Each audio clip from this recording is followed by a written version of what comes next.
They called her beautiful when she got married. They called her lucky, blessed, favored. Everyone said she would bring many strong children into the world. But 10 years later, they called her something else. They called her empty. Nkem had been married to Stanley for 10 years. She was kind, respectful, quiet. She never spoke much, but when she did, it was with wisdom and softness. Stanley loved her. Truly. He didn't marry her for her family name or beauty. He married her because she gave him peace. But peace doesn't silence pressure. And pressure came like an unwanted visitor who refused to leave. The pressure came from whispers in the market. 10 years and still no cry of a baby. She's always buying herbs and drinking things, yet nothing. It came from neighbors who stopped inviting her to naming ceremonies. From children who pointed at her and said, "That's the woman who can't give birth." But the worst pressure didn't come from strangers. It came from inside her own compound. It came from Mama Stanley. Mama Stanley was not a wicked woman. But she had waited. And waited. And now her patience was gone. She came almost every week with the same words. "Nkem, what are you doing about this thing? My mates are grandmothers. Am I a tree to grow old alone? Other women go to mountains to pray. They drink bitter leaf. They sleep in the temple. Do something." Nkem would kneel and smile. "Mama, we are praying." But Mama would hiss. Prayer without action is laziness. Sometimes, she would cry while eating. Other times, she would sit outside and speak loudly so that everyone would hear. "I'm the only one in this village with no grandchild. What did I do wrong?" Stanley would try to calm his mother. "Mama, leave her. God's time is the best." But Nkem saw the silent question in his eyes too. The late-night sighs. The way he stared longingly at children running by. The way he touched her stomach sometimes while pretending to sleep. Nkem noticed. And it broke her. She began to change. She smiled less. She stopped going to market in the morning. She would go when the sun was hot and the market was almost empty. She stopped attending church women's meetings. She cooked more, cleaned more, gave more, trying to show she was still useful. But inside, she felt like a pot that had boiled dry. Empty. Cracked. Forgotten. One day, as she washed clothes near the backyard, she looked up at the sky and whispered, "God, if I am truly nothing, why did you make me?" The wind blew softly. But there was no answer. Not yet. That night, she had a dream. In the dream, she was walking alone in a thick forest. Dark. Quiet. Then she heard a baby crying loud and clear. She ran towards the sound, but the more she ran, the farther it sounded. Then she saw something under a mango tree. She bent down, stretched her hands, and woke up. Sweating. Shaking. She touched her belly. Still flat. She got up, lit her lantern, and sat outside. The stars blinked above her head like they were hiding secrets. The night breeze was cold, but not cruel. And in that quiet, Nkem whispered again, "Please, don't forget me." The baby had not come yet. But something had shifted. And far away, something had begun to move. The morning after the dream, Nkem woke early. She had barely slept, but something inside her felt awake. For the first time in weeks, she tied her wrapper tight, oiled her face, and swept the entire compound before the cock crowed twice. Stanley came out, surprised. "You didn't sleep well. Rest a bit," he said gently. But Nkem only smiled. A small, quiet smile. "I want to be useful," she replied.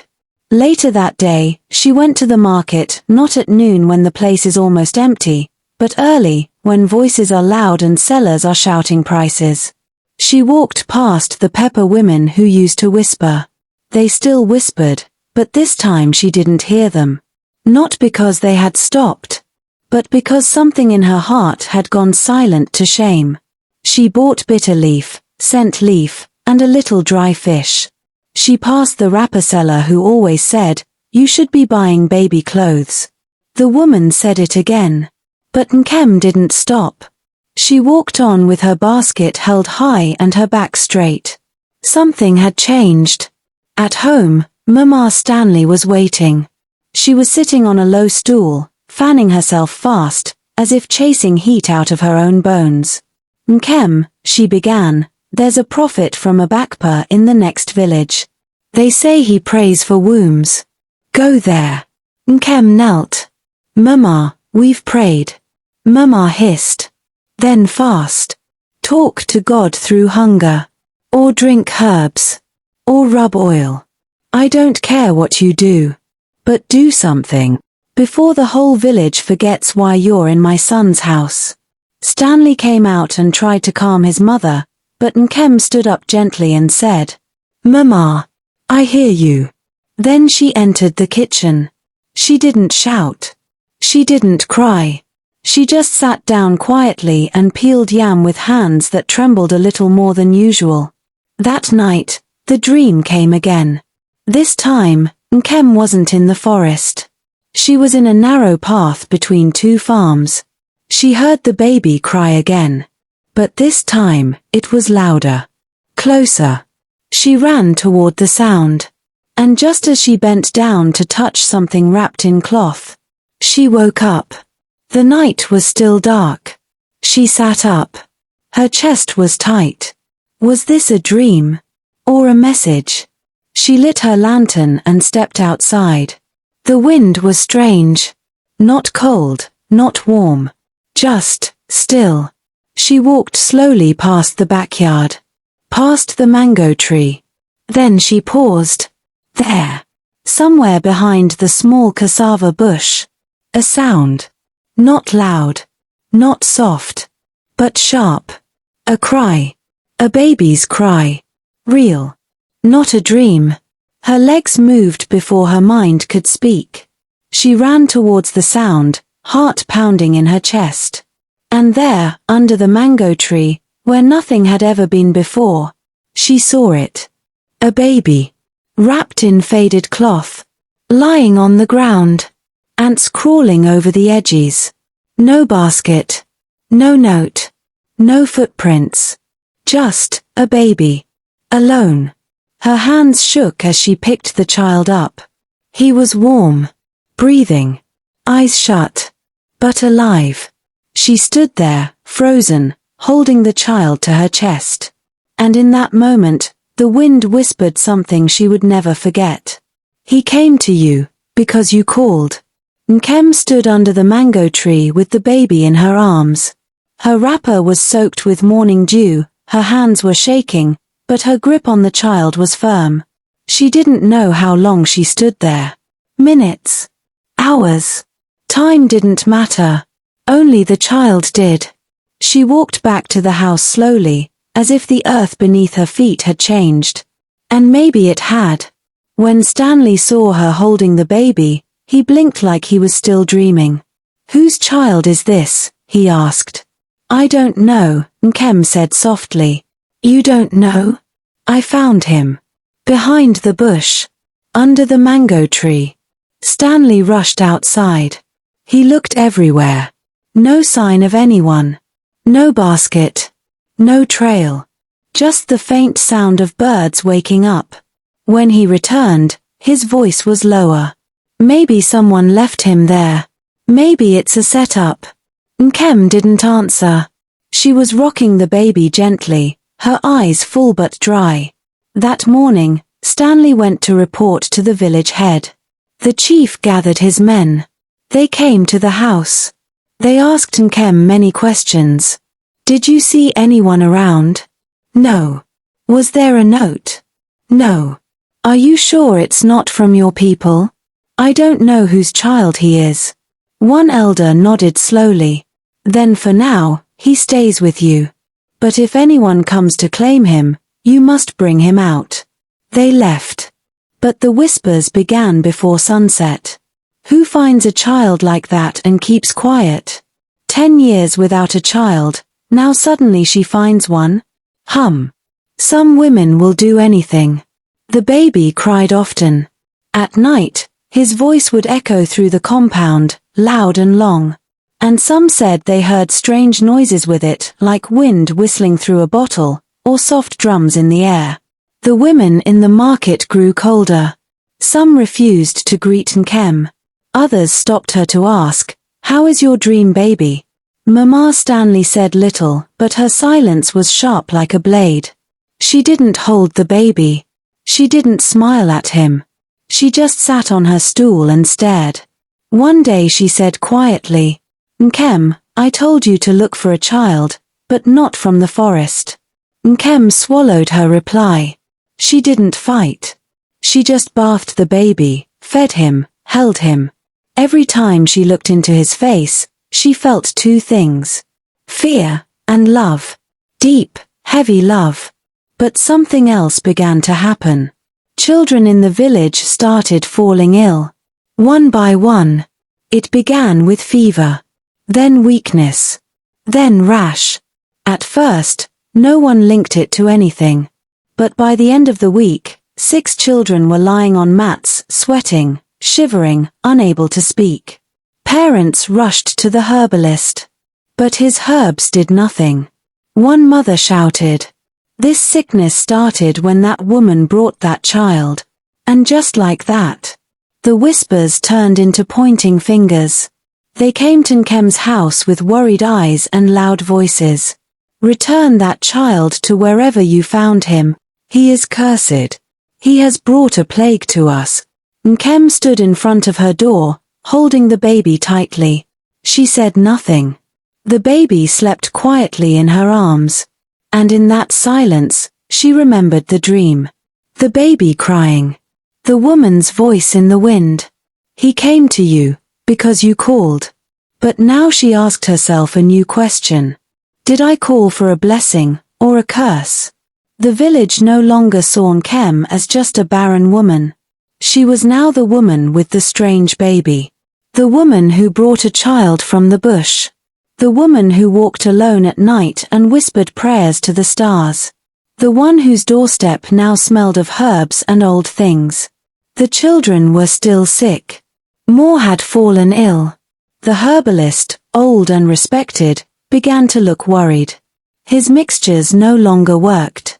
One night, the village chief's only daughter began to cry out in her sleep. Her skin was hot. Her body shook. Nothing calmed her. By morning, she was gasping. The chief sent for help, first to the next village, then to the next. But no one could explain it. And soon, the same voices that accused Nkem began to say other things. Maybe she knows something. Maybe this child is not ordinary. Maybe there is something she is not telling us. But still, many feared her. They crossed the road when they saw her. Some women pulled their children away. Mama Stanley did not hide her anger anymore. "This child has brought bad luck," she said. "You don't sleep. You don't eat. Your eyes look different. You're not the Nkem I know." Nkem looked at her with tired eyes. "I was never the woman you wanted, Mama." Then she stood and walked into the small room where she kept the baby. She locked the door gently. That night, Nkem had another dream. She was standing beside a river. The baby lay in a basket beside her. A woman in white stood across the river, her eyes covered with cloth, her voice soft and deep. "Remember what your grandmother taught you. The leaves. The roots. The water. This sickness is not just sickness. It is a test. And you were chosen." When Nkem woke up, her body was shaking. She stood, lit a small lamp, and opened her old wooden box. Inside were books. Old books. Some from her grandmother, a woman who was once feared, respected, and quietly called Spirit Woman. Nkem had kept the books hidden. She was told not to touch them, not to open them. But now, she felt she had no choice. She opened the first book. Inside were drawings, leaves, roots, bark, fire. She turned the pages, her eyes wide. Then she stopped. A page showed a sickness. Skin rash, fever, weak breath, just like the children. And beside it, a recipe, a mixture of herbs, water, and words. A cure. Before sunrise, Nkem wore a dark wrapper and went into the bush. She picked 7 leaves. She ground them, boiled them with bark. She added water from the stream behind her house. She poured the mix into a small calabash. Then she walked straight to the chief's house. At first, they didn't want to let her in. But the chief's wife fell on her knees. Please, she begged. Do something. If there is anything you know, help my child. Nkem entered the room. The little girl lay on a mat. Eyes closed. Breathing slow. Nkem knelt.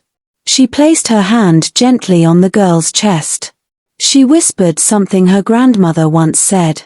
Not every illness is of the body. Some come to test. Then she gave the girl 3 spoonfuls of the mixture.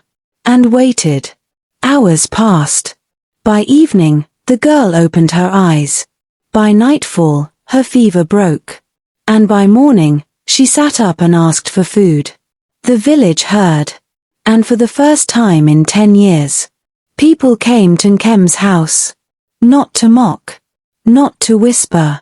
But to ask for help. The same women who once avoided her now stood in line, holding sick children in their arms. And Mama Stanley? She sat in the corner and watched. Silent. Because the woman she once called empty was now the one everyone needed. Nkem no longer walked with her head down. She didn't need to. The same villagers who once called her empty now called her mother of many. Every morning, people came to her door, mothers, fathers, even elders. Some came for herbs. Some came for solutions. Some just came to say thank you. But Nkem never said much. She would greet them, take their child, and work quietly. She was not proud. But she was no longer broken. One evening, after giving medicine to a crying baby, she stepped outside. The sun was falling behind the hills, pouring gold across the sky. She looked at the boy she had found under the mango tree. He was crawling now. Strong. Bright eyes. Always smiling. She named him Chibuikum, God is my strength. But something about him still felt different. Sometimes, when she looked into his eyes, she saw something deeper than a child should carry. Sometimes, he would look at the moon and laugh like he remembered it. Other times, he would cry before a sick child even entered the compound. She never understood it fully. But she loved him with everything in her. One night, the wind blew hard. The baby cried not loud, but in a strange way. Like he was speaking through the cry. Nkem ran to his mat. She touched his forehead. It was cold. He opened his eyes and looked at her. Very calmly. Too calmly for a child. And then he whispered. Yes. He whispered. Mama, your seed is ready. Then he closed his eyes and stopped breathing. Nkem screamed. She held him close, shaking, praying, weeping. Stanley ran in, took one look, and knelt beside her. The baby was gone. The child who brought her joy, who brought her purpose, who brought healing to the village, was gone. The next day, the entire village gathered. No one stayed home. They wept with her. They hugged her. They stood in silence as the baby was buried under the mango tree where he was found. The chief spoke. The elders spoke. Even Mama Stanley cried. This child came from nowhere, she said. But he left behind everything we needed. Weeks passed. Nkem was quiet again. Not broken. Just still. Until one morning, she woke up, feeling strange. Tired. Sick. Different. She went to the local nurse. The nurse smiled after examining her and said gently, "Nkem, you're pregnant." She didn't understand. "Please check again," she said. The nurse nodded. "You are with child." Nkem cried, not loud. Just soft tears. Like rain after a long dry season. 9 months later, she gave birth to a baby girl. Healthy. Strong. With the same deep eyes as Chibuikem. She named her Ugoma, my pride. And when the girl was old enough to talk, she would often point to the mango tree. Nkem would smile too. Because she knew. Nkem's story is not just about a woman who waited for 10 years. It is about the silent strength of women everywhere. It is about patience that grows in pain. It is about rejection that becomes a doorway to purpose. She was mocked, laughed at, ignored. But she never lost her kindness. She never threw away her dignity. And when her time came, she didn't just carry a child. She carried healing, wisdom, and hope for a whole village. The very mouth that called her useless came back to say, "Thank you." The womb they called empty gave birth to legacy. Never write off a person because their blessings haven't arrived yet. What looks like delay is sometimes divine preparation. And sometimes, the person you mock today may be the only one who can save you tomorrow. If this story touched your heart, don't keep it to yourself. Share it with someone who needs encouragement. Tag a woman you admire. Leave a comment. What did Nkem's journey teach you about life, faith, and waiting?